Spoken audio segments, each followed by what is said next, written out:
السلام علیکم ورحمۃ اللہ وبرکاتہ۔ اعوذ باللہ من الشیطان الرجیم، بسم اللہ الرحمن الرحیم۔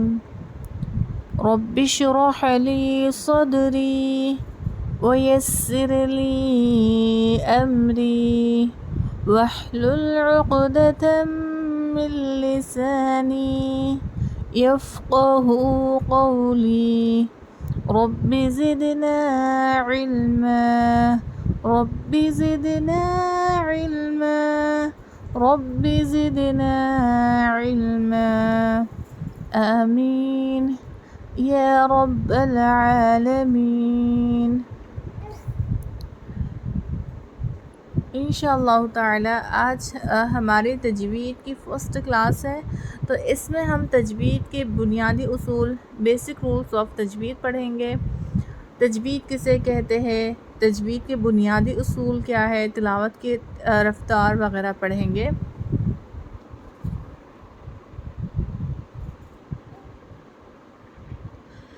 تجوید کا معنی ہے آراستہ کرنا یا خوبصورت بنانا۔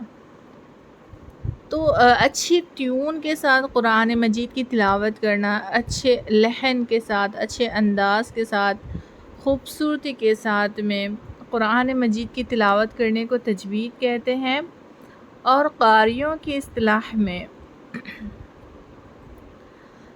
قرآن کے حروف، لیٹرز کو اور الفاظ یعنی ورڈز کو صحیح مخارج یعنی صحیح پروننسیشن کے ساتھ میں اور صفات کے ساتھ، کوالٹی کے ساتھ، جیسے کہ حرف مستعلیہ ہے تو حرف مستعلیہ کو موٹی آواز سے پڑھنا ہوتا ہے اور حروف استفال کو باریک آواز میں پڑھنا ہوتا ہے۔ تو ان کی جو صفات ہے، باریک پڑھنا، موٹا پڑھنا، اور بہت ساری اس کے علاوہ بھی صفات ہوتی ہے، تو ان صفات کے ساتھ قرآن مجید کی تلاوت کرنا اور قواعد کے ساتھ، قواعد یعنی رولز کے ساتھ میں، جو کہ ہم نورانی قاعدہ میں انشاءاللہ تعالی اس کورس میں ہم پورے نورانی قاعدے میں قواعد پڑھیں گے۔ اس سے پہلے ہم لوگ صفات بھی پڑھ لیں گے اور مخارج الحروف بھی پڑھیں گے۔ اور قواعد کے ساتھ پڑھنے کا نام تجوید ہے۔ تو قاریوں کی اصطلاح میں مخارج الحروف، صفات الحروف اور قواعد کے ساتھ پڑھنے کا نام تجوید ہے، اور یہ تجوید کورس اسی پر پورا ڈیپینڈ ہے، یعنی ہم مخارج الحروف بھی پڑھیں گے، اس میں صفات الحروف بھی پڑھیں گے اور قواعد بھی انشاءاللہ تعالی پوری تفصیل کے ساتھ میں ہم لوگ یہ پڑھیں گے۔ اور اسی کو عام زبان میں قرأت بھی کہتے ہیں، یعنی تجوید سے قرآن مجید کو پڑھنے کو قرأت بھی کہتے ہیں۔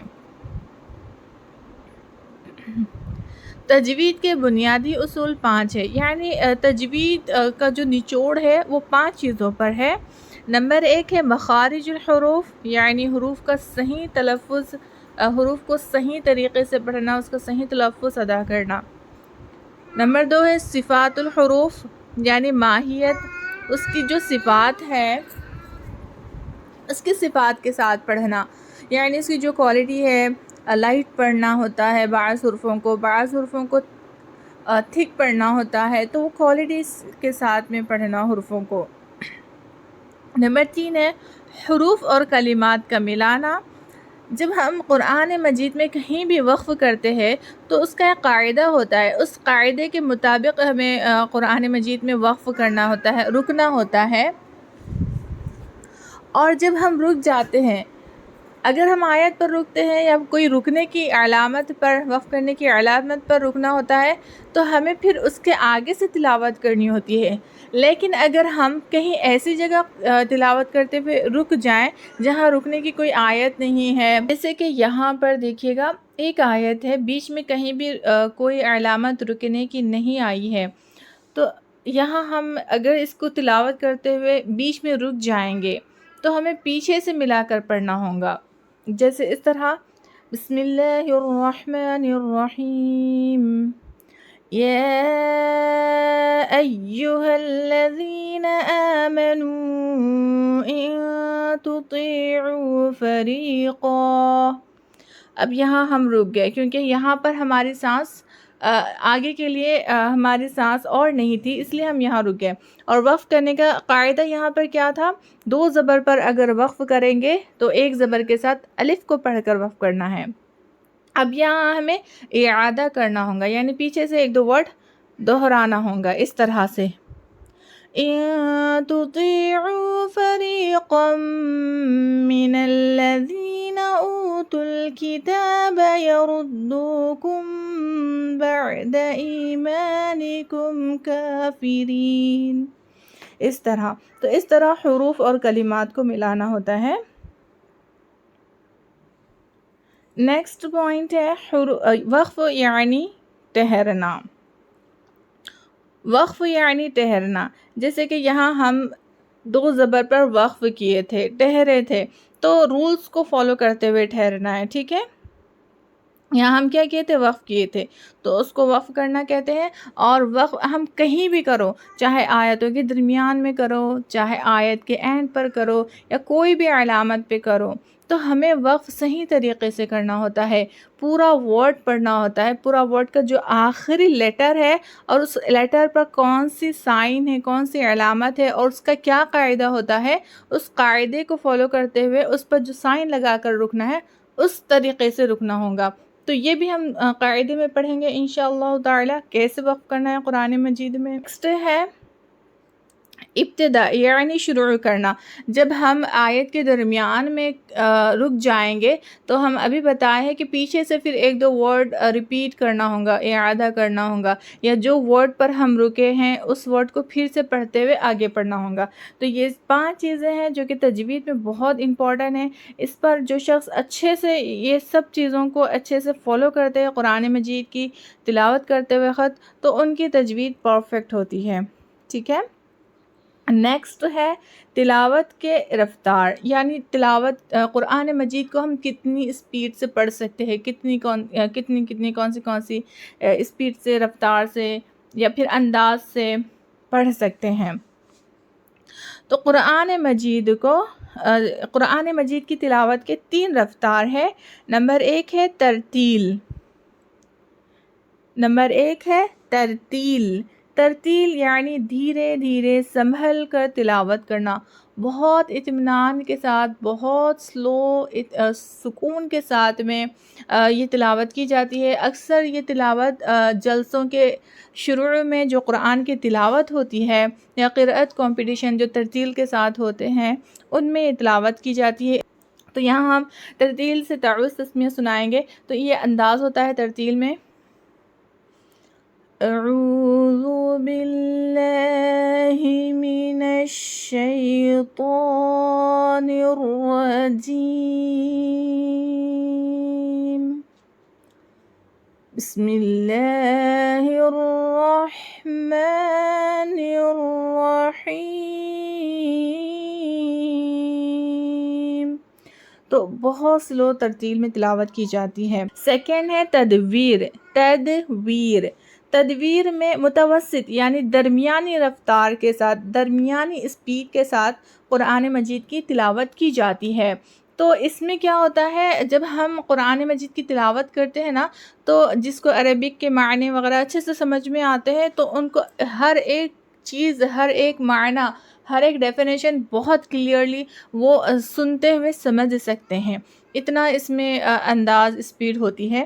جیسے کہ تدویر، جب قرآن مجید ہم لوگ پڑھنا سیکھتے ہیں تو تدویر میں سیکھتے ہیں، کیونکہ اس میں نہ بہت سلو پڑھا جاتا ہے، نہ بہت فاسٹ. اور جیسے کہ گھر میں ہم قرآن مجید کی تلاوت کرتے ہیں تجوید کے ساتھ میں، بہت ساری جگہوں پر تدویر کے ساتھ تلاوت کی جاتی ہے. اسپیشلی جب امام مسجد میں نماز پڑھاتے ہیں تو تدویر کے ساتھ تلاوت کرتے ہیں. جیسے اعوذ باللہ من الشیطان الرجیم، بسم اللہ الرحمن الرحیم.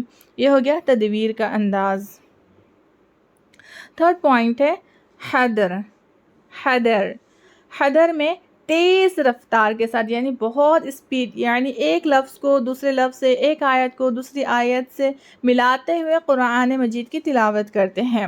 اس میں کیا ہوتا، جو چیزیں آپشن میں ملتی ہے، جیسے کہ بہت ساری جگہوں میں نا تو پر، جیم پر، آیت پر اور دوسری علامت اردو کا 5 ہوتا ہے. ان علامتوں پر رکنا چاہیے. آپشن میں ہے ملا بھی سکتے، تو وہاں پر کیا کرتے ہیں، ملا کر پڑھتے ہیں. جیسے کہ یہاں پر دیکھیے گا، یہاں بیچ میں تو آ رہا، تو یہاں ہم رکنا چاہیے، بٹ اگر ہم پڑھنا چاہ رہے ہیں، حضر میں تلاوت کر رہے ہیں ہم، تو یہاں ملا کر بھی پڑھ سکتے. یہاں آیت آئی ہے تو آیت پر بھی رکنا ہے. اگر حضر میں پڑھ رہے ہیں تو ملا کر پڑھ سکتے ہیں. جہاں پر رکنا ضروری نہیں ہوتا، واجب نہیں ہوتا، اہم نہیں ہوتا، لازم نہیں ہوتا، تو وہاں ملا کر پڑھ سکتے ہیں. جیسے کہ دیکھیں، حضر میں تلاوت اس طرح کریں گے،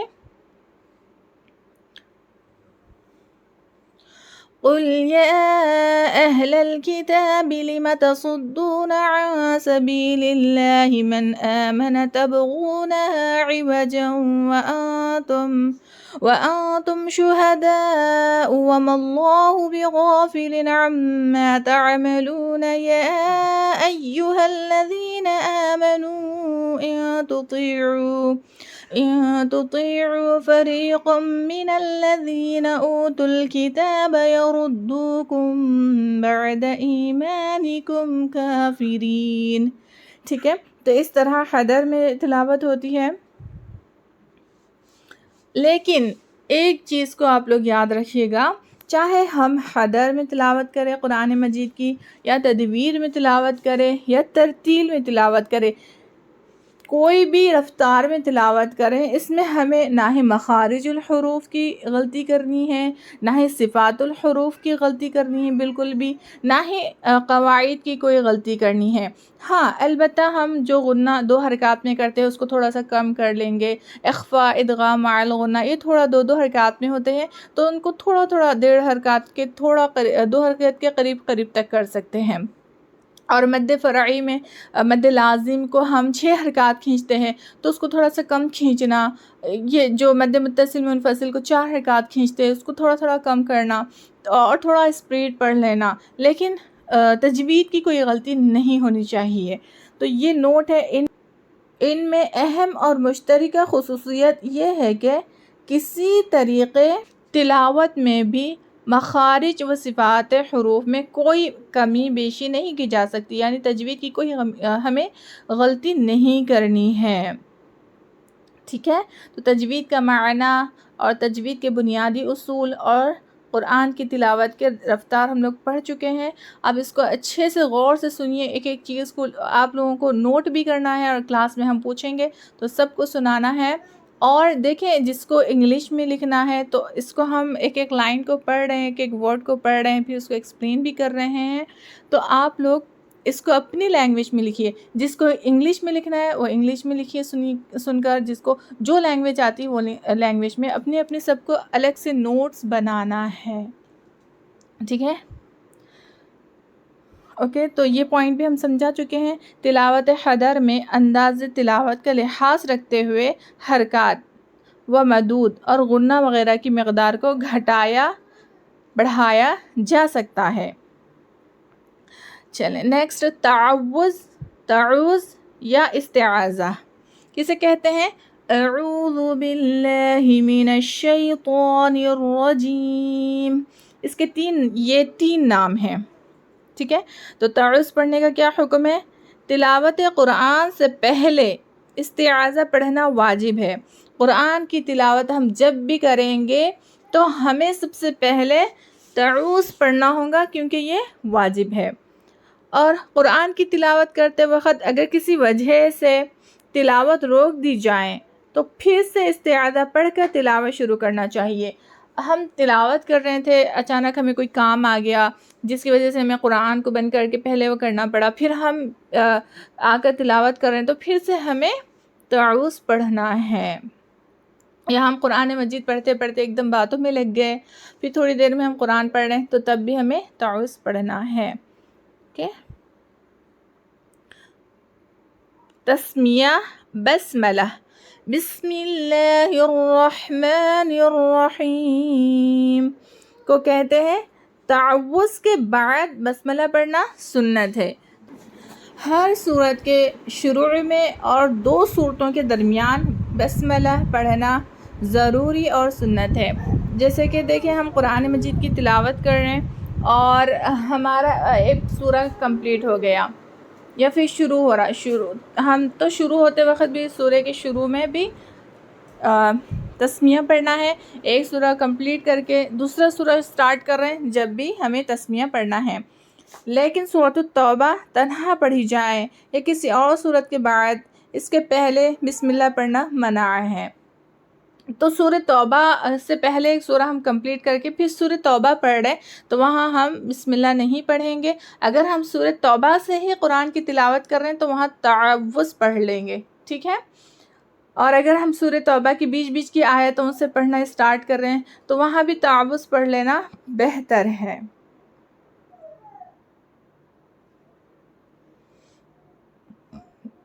جی نیکسٹ، حروف تہجی۔ الف سے یا تک کے تمام حروفوں کو حروف تہجی یا مفردات یا حروف الہجا کہتے ہیں۔ مکمل حروف الہجا 29 یعنی 29 ہے۔ حروف علت یعنی ویک لیٹرز الف واو یا کو حروف علت کہتے ہیں اور انہی الف واو یا کو حروف مدہ کہتے ہیں۔ یہ حروف مدہ تب ہوں گے جبکہ الف سے پہلے والے حرف پر زبر ہوگا، یعنی زبر والے حرف کے بعد الف ہونا چاہیے یا پھر زیر والے حرف کے بعد یا ساکن ہونی چاہیے یا پھر پیش والے حرف کے بعد واو ساکن ہونی چاہیے، تب یہ حروف مدہ بن کر آئیں گے الف واو یا۔ اور یہ حروف علت کب ہوں گے یہ ہم لوگ قاعدے میں پڑھیں گے، ٹھیک ہے۔ اوکے نیکسٹ ہے حروف صحیحہ۔ حروف علت کے علاوہ باقی تمام حروف صحیحہ ہے۔ حروف مستعلیہ یا پھر استعلاء ہیوی لیٹرز ان حروفوں کو کہتے ہیں جو ہر حال میں یعنی ہر علامت میں، ہر سائن میں موٹی آواز سے پڑھے جاتے ہیں، اور یہ 7 حروف ہیں جن کا مجموعہ ہے خص وطن فیض قض۔ یہ 7 لیٹرز ہیں، خ صاد ضاد طا ظا غین قاف۔ تو ان کے اوپر چاہے زبر ہو، زیر ہو، پیش ہو، کوئی بھی سائن آ جاؤ، ان کو ہم ہمیشہ موٹی آواز سے پڑھیں گے۔ یہ پوائنٹ سب کو اچھے سے پانی کی طرح یاد کرنا ہے، یہ لیٹرز بھی اچھے سے یاد رکھنا ہے، اس کا ڈیفینیشن بھی سب کو اچھے سے یاد رکھنا ہے۔ نیکسٹ ہے حروف استفال۔ حروف استعلاء یعنی ہیوی لیٹرز کے علاوہ باقی سب حروف استفال ہے اور انہیں باریک یعنی پتلی آواز سے پڑھیں گے، اور اس میں 3 لیٹرز ایکسیپشن ہے، استثناء ہے، لام الف را۔ ان کو رولز ان کے کبھی ان کو موٹا پڑھنے کے ہوتے ہیں، کبھی ان کو باریک پڑھنا ہوتا ہے، تو قاعدے کے مطابق ان کو کبھی موٹا پڑھیں گے اور کبھی باریک پڑھیں گے۔ یہ بھی ہم لوگ انشاءاللہ تعالی نورانی قاعدے میں پڑھیں گے۔